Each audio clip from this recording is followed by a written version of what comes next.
Hello people of the internet, welcome to another edition of Kaiju Noir Movie Reviews. This time around, we'll be taking a look at the 1989 film Gunhed. What's interesting to note is that this film actually began life as a script for a Godzilla film. Back in 1986, Toho held a contest asking people to submit their own scripts for a sequel to The Return of Godzilla. While Shinichiro Kobayashi's early draft for Godzilla vs. Biollante eventually won the contest, Toho took James Bandon's runner-up script for Godzilla 2, which would have basically had Godzilla fighting a supercomputer and giant robots in the distant future, and adapted it into the film we have here today, in the not-too-distant future of 2005. A new form of metal called Tex-Mexium was discovered, and used to build supercomputers to power and manage large cities. In 2025, one of these supercomputers, Skynet, Chiron 5, became self-aware and deemed humans as obsolete. This led to the Great Robot War, not to be confused with the Super Robot War, where an army of mechas called Gun Unit Heavy Elimination Devices, aka Gunheads, went up against Chiron 5's defenses, including the behemoth Aerobot. Now, for something called Aerobot, it doesn't really look all that, aerodynamic. Anyways, after the defeat of Chiron 5, we cut to 13 years later, where materials such as plastic and computer chips have become more valuable than gold, causing treasure hunters, collectors, and mercenaries from all over the world to scavenge the planet in search of these now rare materials. One band of these treasure hunters/mercenaries happened to stumble upon the island in search of these chips, unaware that this was the lair of Chiron 5. After being picked off one by the reawakened supercomputer, the team's lone survivor Brooklyn must find a way to escape the island and stop Chiron 5's plan to wipe out humanity, with the help of a few surviving humans on the island and a refurbished Gunhed. Now, if you haven't already noticed, this plot borrows heavily from both the Terminator and Aliens, with possibly a dash of Escape from New York.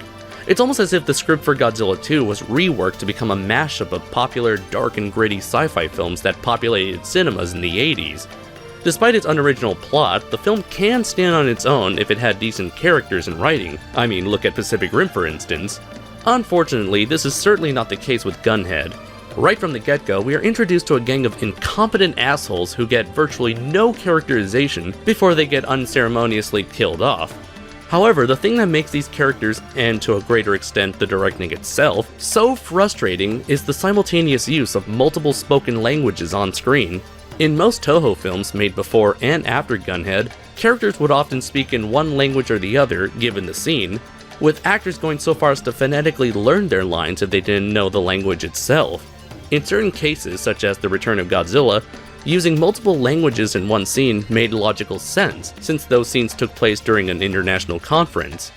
With Gunhed, we have several characters speaking both languages to each other, and in some cases, we have characters that are constantly switching between both languages, even when English-speaking characters are speaking Japanese to other English-speaking characters and vice versa. It's an absolute pain when I have to readjust my viewing experience between reading English subtitles to focusing on English dialogue. It also racks my brain when trying to see the practicality of this decision. Wouldn't it be more proficient for these characters to try and speak in one language for easier communication? Especially if these characters can supposedly understand each other's languages in the first place? Also, I know these are mercenaries who don't seem to care much for one another, but don't they have at least the common courtesy to use a language that others are more comfortable speaking in? By the second act, we are down to 4 characters, with only one of them speaking English, and one being mute, so the issue becomes more tolerable. Right off the bat, we have Brooklyn, who's pretty generic as a protagonist. He's your standard rebellious lone wolf who learns to act as a team member over the course of the film. He isn't fleshed out all that well beyond that, and what little backstory we do get out of him isn't expounded upon, and comes off too late to really feel invested for this character. The most interesting thing about him is that his nickname comes from the baseball jersey he wears, unaware of the sport that the article of clothing came from. It's not until he learns about baseball from the Gunhed mech does he understand the value of teamwork, interestingly enough. Sergeant Nim, our film's female lead, is a Texas Air Ranger who was previously stranded on the island and is the only surviving member of her team. By the way, I gotta ask, why is it that most Japanese portrayals of Americans are always either Texas or cowboy themed? Do they take the term Western culture literally? Anyway, her character is just as one-dimensional as Brooklyn, and has even less backstory. The actress gives an extremely one-note performance as every line is spoken in that same sarcastic and snarky tone. It seems that the writer was trying to have two dominant alpha wolf type personalities to clash, and later end up having to compromise and work together in order to make it out of their situation. However, this doesn't work when the two characters in question don't have any personality to begin with, nor any on-screen chemistry. The two kids, whom Brooklyn meets along the way, named 7 and 11, are probably the most sympathetic and most likable of the human cast, mostly on the basis that they're just innocent kids. However, like the rest of the cast, they are barely fleshed out and are given no explanation as to why they are even on the island in the first place. 11 seems to have somewhat of a resistance to Chiron 5's security system, and has some kind of reaction to machinery, but none of this is ever established in the first place. So all of this just comes out of nowhere. Also, she doesn't speak at all outside of making odd techno-sounding noises. By the time the characters use the plot's special MacGuffin to destroy Chiron 5, she begins talking again, which is never explained. Speaking of things that are never explained, we have the Biodroid, a humanoid robot that hunts down Brooklyn's crew early on in the film, and becomes the face of Chiron 5's defenses. For whatever reason, it absorbs Babe, the only crew member that Brooklyn seemed to care about, and throughout the film, we see that Babe is still quote-unquote alive within the Biodroid. This leads to the most mind-numbingly stupidest scenes in the movie. Somehow, Babe's digital existence allows her to actually damage the Biodroid from the inside using her gun and later on her grenade, despite the fact that neither weapon actually exists in any physical way. Why? The only positive thing to note about this mess of a film are the special effects, done so by the late Koichi Kawakita, who would go on to become the special effects director for the Godzilla series soon afterwards. Having already worked on previous films for Toho, Kawakita really demonstrates his years of experience here. The film is rich with gritty cyberpunk imagery, from the practical sets to the costuming to the models in miniature. While this vision of the future is pretty much outdated due to the progression of real-life technology, it's an aesthetic that's still visually appealing in its own right, and it's a style that can only come out of the 80s, much like how film noir was a style that permeated the 40s and 50s, and is still looked back fondly to this day. To start with the weakest machine and work our way up, the Biodroid appears to have the laziest design. It looks like a hazmat suit with a bunch of junk thrown on top of the suit actor's head, with the addition of two screens that give it the appearance of giant bug eyes. The machine does an okay job at providing the film with a human-sized villain for our protagonist to fight, though its competence is questionable since it was able to use its environment to wipe out Brooklyn's entire squad, yet can't seem to locate an injured Texas Air Ranger and two kids? The Aerobot is a Frankenstein of a machine, as it has the appearance of a scorpion combined with that of a tank. Much like the title mech, which we'll get into in a sec, it's a machine that's not conventional in the slightest. It's more reliant on functionality than aesthetics. Plot-wise, the film does a great job at presenting its strength early on, showcasing it wiping out that army of mechs with almost no difficulty. When it's first witnessed by Brooklyn's crew, it's easily recognized as the top threat of the island, and is perfectly set up as the final boss. Now we come to the part of the review where I can finally dig into the Gunhed itself. I have been fluctuating back and forth as to whether or not I actually like this giant robot. Once again, its design is very different from other tank-like robots. While this may not be the case, I would often imagine that the Gunhed was designed by two individuals.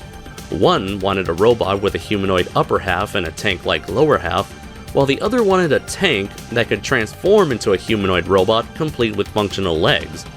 I say this because the Gunhed looks like an awkward blend of both concepts. The mech does feature a cool-looking tank mode built for speeding through open areas. When fully transformed, it stands slightly higher with its arms folded out, and its wheels taking on the appearance of legs, yet still relying on said wheels. It's these appendages that really bother me. What's the purpose of giving it the appearance of legs when they don't really function as such? In fact, the legs actually stick out at an odd angle, so that from a side view, it looks as if the Gunhed is sitting down on a chair. Now they do serve a purpose in one scene where both the front and back wheels spread out to drive up a vertical pipe.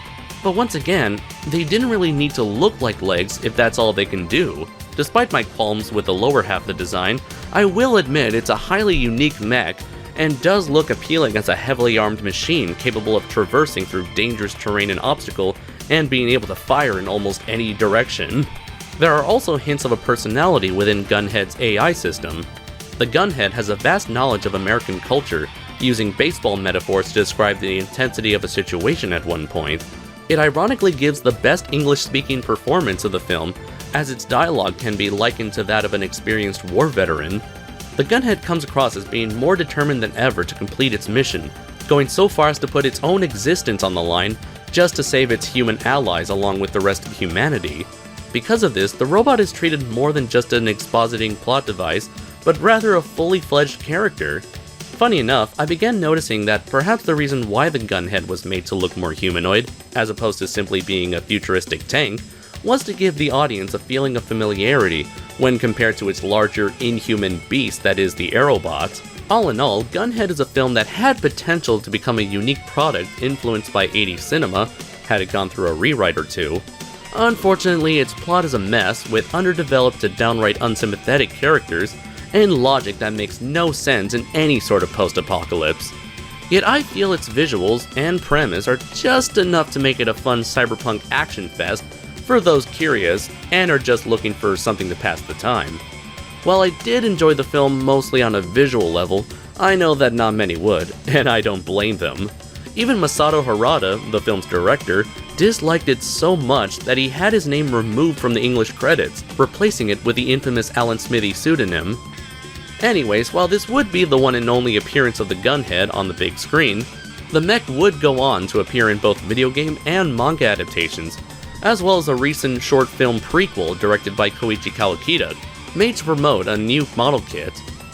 Well, I believe that now is the time we return to our beloved Godzilla franchise, as Toho would immediately follow up on Gunhed with their long-awaited sequel to cap off the 80s. Join me next time when I cover Godzilla vs. Biolante. Until next time, everybody, take care.